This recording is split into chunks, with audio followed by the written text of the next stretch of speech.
Hi everybody, my name is Rachel Jacobs and my school was Gawberry Farm Elementary, and I'm going to be talking about a behavior management intervention for my school. So the standards and competencies that I included was to demonstrate ability to assume responsibility, demonstrate critical thinking skills to make informed decisions, demonstrate ethical decision making and social responsibility, demonstrate ability to overcome barriers to learning, demonstrate effective coping skills when faced with a problem, and gather evidence and consider multiple perspectives to make informed decisions. So I have many school needs that I saw, and I'm gonna go over three of them. So the first one was the suspensions and expulsions at my school. As you can see, I included not only my school, but the comparison to the county and the state. And it also shows short-term, long-term suspensions, expulsions, and in-school suspensions. Um, my school only has short-term suspensions, but it's pretty high. I also included scores, specifically math, but just know that language arts and science scores were also low, and that I thought that this was due to the lack of a behavior plan. It doesn't necessarily, but I do think that that could be a part of it. So you can see that I also compared this with Cumberland County and the state. Um, Gawberry is pretty good, but I think that they could do a little bit better. So, we always strive to be better. Every year we want to do better than we had before. And then the last one I included was that I gave a counseling needs assessment, and I had a really good turnout of teachers who filled that out for me. I did give a gift card, so a drawing, so that kind of helped with getting people to participate. It was a range of different kinds of needs, but um, I found that I had received high scores for conflict resolution, coping skills, making and keeping friends.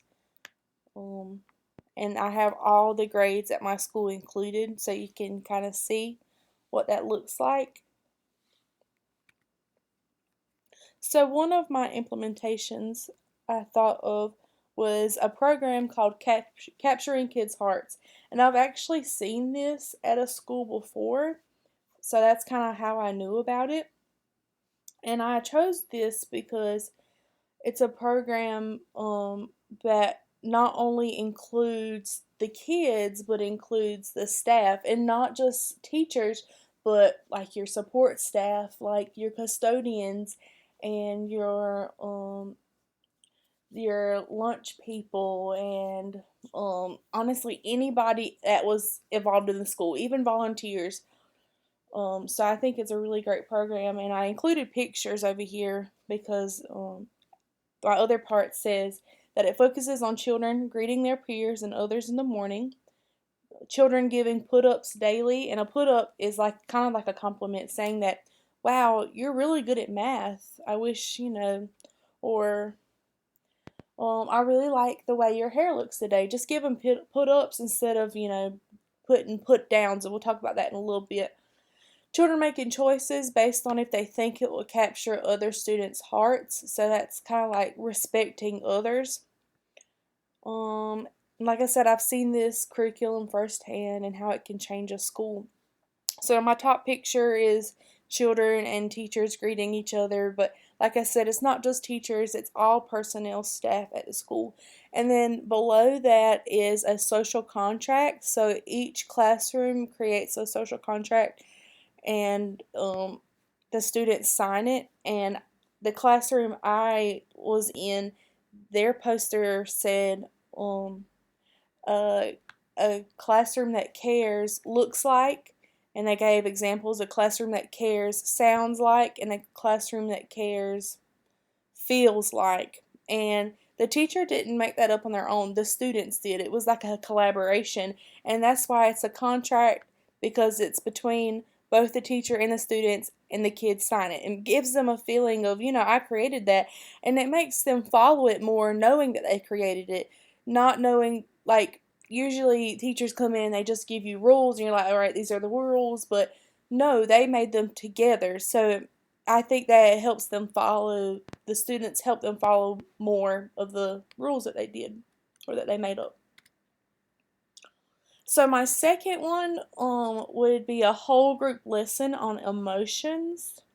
And these lessons would help the students identify emotions. So we'd go through, what happiness and sadness and worry looks like. So that's why I have this picture kind of like showing what that would look like. And then help students understand and use emotions. So we would talk about how your face looks, and how you can show your emotions, and then help students talk about emotions. A lot of students don't know how to talk about their emotions. They just get angry, and that's all they can do is just stay angry and act out. But if they can talk about it and say, well, Lisa, I'm angry with you right now because you told me that we were going to sit together at lunch, and you ended up not sitting with me, and so I'm kind of upset with you. Instead of just sitting there and being mean to her, talking to her about it. The next lesson I would include would help students make good choices based on emotions. So like I said, that would be like an extension of, well, I'm upset with you. Do I talk to Lisa? Do I talk bad behind her back? There's just giving them choices and letting them choose what would be the best choice. After that would be creating a cool climate classroom, and I think that would be kind of like what I just shared with the contract, but talking about what makes your classroom feel comfortable to you. So that it's kind of like making a contract, but like hearing out the students and them talking it over together with the teacher and with the guidance counselor. And the last one would be help students understand that their emotions affect others. So if they sit here and talk bad behind Lisa's back, Lisa's going to be upset. And do we want Lisa to be upset? Maybe we do because they hurt us, but we don't really want Lisa to be upset. We just want her to know that she hurt our feelings, and we want to be happy again. So my rationale is that out of the two interventions, I think they're both great interventions, and I think they're both actually needed. But I would like to implement capturing kids' hearts, because I think that this is a behavior management plan that the whole school can use. Not that the emotions one for the whole group we couldn't.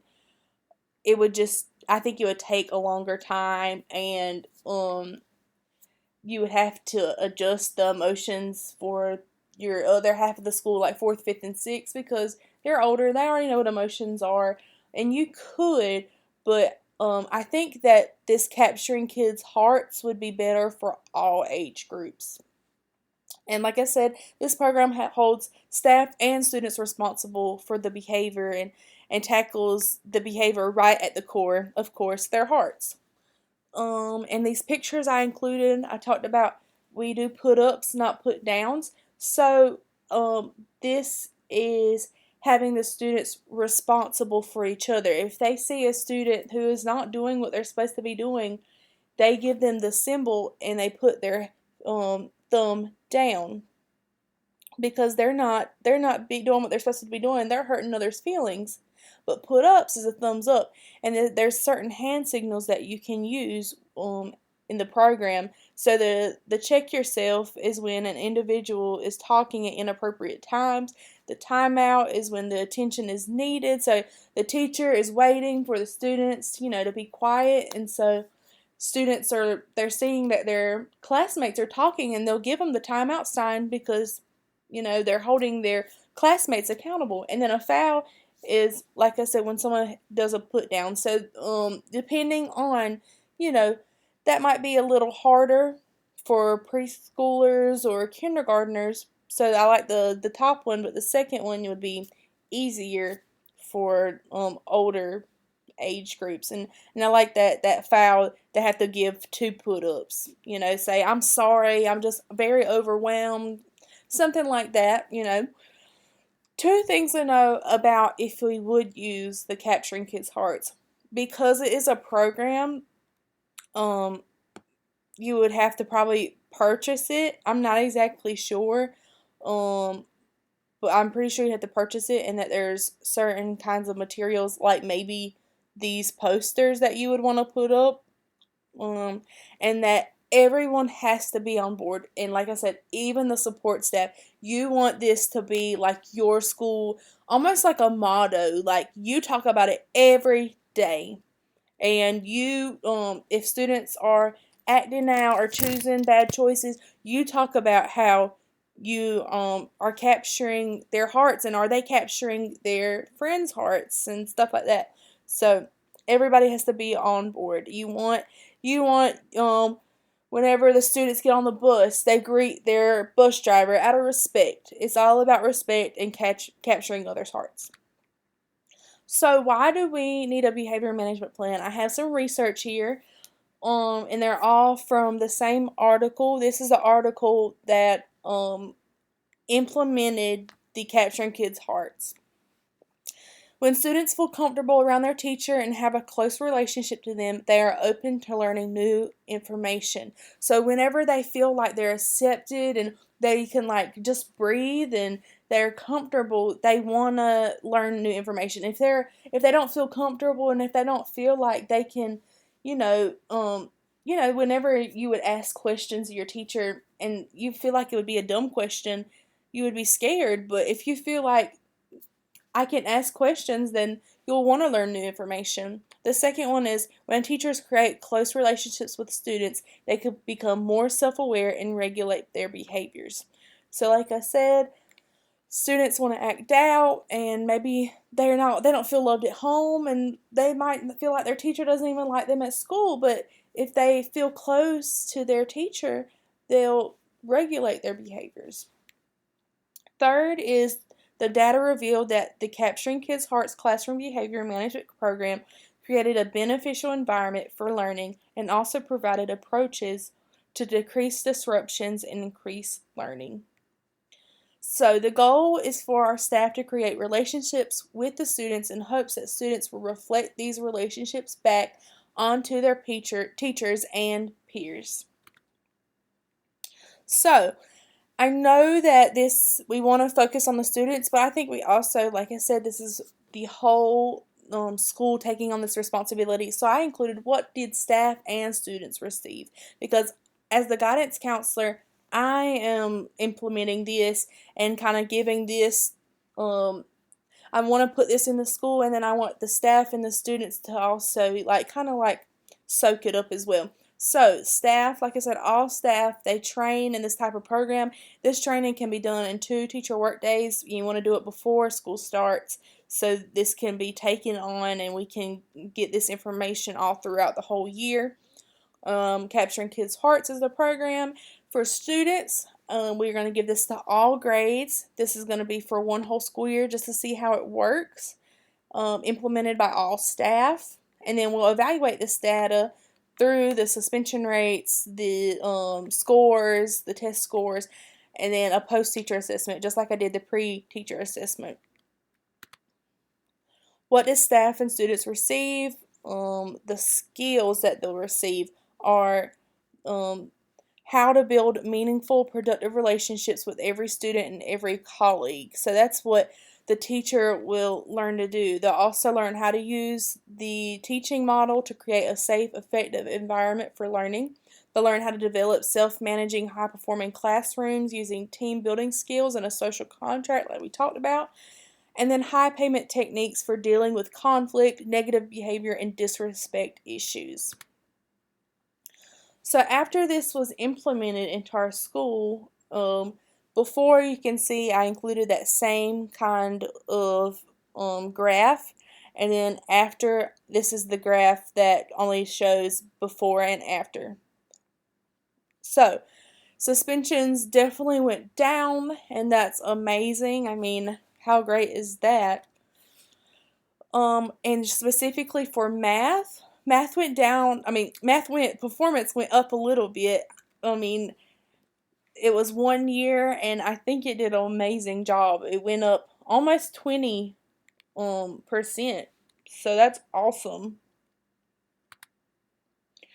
And then the achievement related data. So let's look at before. This is the scores for conflict resolution, coping skills, making and keeping friends.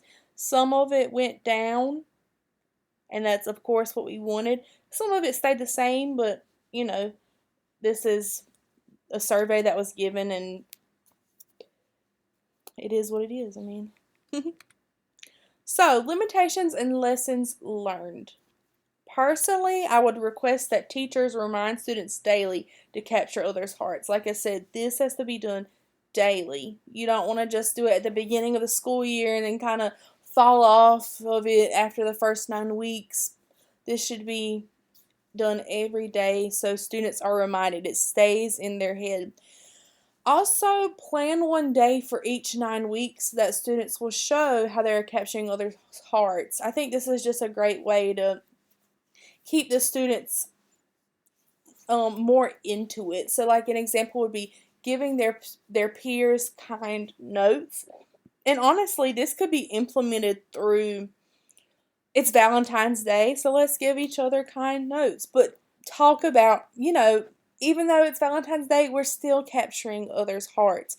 Or when it's bus drivers appreciation week, we make a big poster and tell them how much we appreciate them, something like that. So you don't have to take away from the math and science, but if this is already something you're going to do, why not say we're capturing others' hearts? The last part is to include the parents into the program so that they can be, included and benefit from this as well. Of course, we want to let parents know what is happening, but I think we should include them so they can also talk with their kids about it. Next steps. Of course, continue this program every year because it is a behavior management plan. You get new students every year. Students go into the summer and totally forget about it. This isn't just a one-time thing. This is something for every year.